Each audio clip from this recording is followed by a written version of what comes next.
我们现在住的这个老房子呢，马上就要拆了哈。这个是我爸妈一辈子的心血，问一下他们有没有什么感受，讲一下这个房子的来历。我们拍一个视频留作纪念，因为以后如果修了新房子的话，可能就看不到这个老房子了。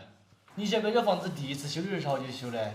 修房的时候是从85年开始的，就是他爷爷还在的时候修的。修了过后哈，第二次我们又搞了，重新又翻修了一下。因为刚开始修的时候啊，下面只一层，后面上面又冲上去，又全部翻修了一下。以前修第一层房子是困不困？是你修的吗？还是爷爷一个人全部经手修的？基本上那儿我也晓得，基本上经手哈是你爷爷修的。就是你没有出力嘛？对。修第一层房子是不是为了跟妈要结婚的时候修的房子吗？还是啥子原因呢？也不是，就是刚开始修起的时候，你爷爷要做，就是他是厨师嘛，他要开馆子。哦，要做生意嘎。对对对。好，就那么子开的馆子。好，后来我跟你妈结婚过后哈，就没有开了。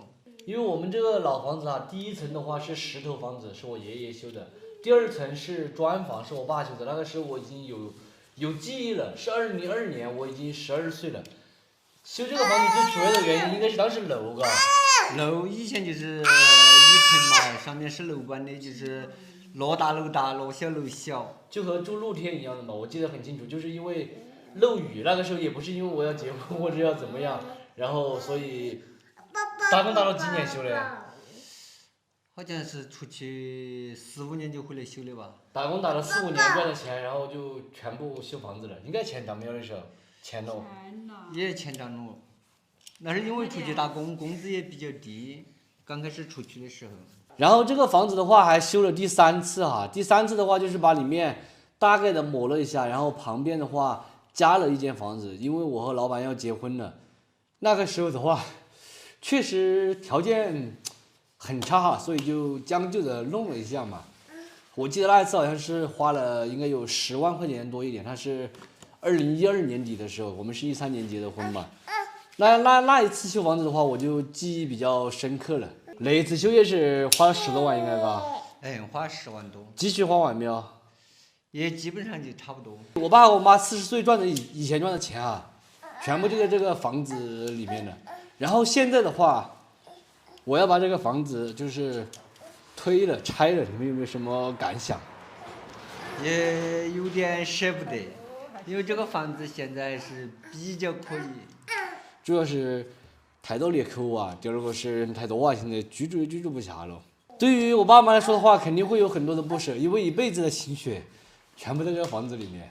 这套房子的话，也是经过2代人的努力嘛，我爷爷和我爸爸他们一辈，然后住的话住了我们4代人，我爷爷，然后我爸爸他们，还有我们，还有这小家伙他们这一代，然后这个宅基地的话，肯定就会经历3到4代人了，因为每一个人的话，基本上可能一辈子都会面临一次修房嘛。我爸他们是经历过了，然后接下来的话就是我和老板2个来修这套房子了。而他拆这个房子的时候，我也会把视频拍下来留个纪念，以后你自己也看得到。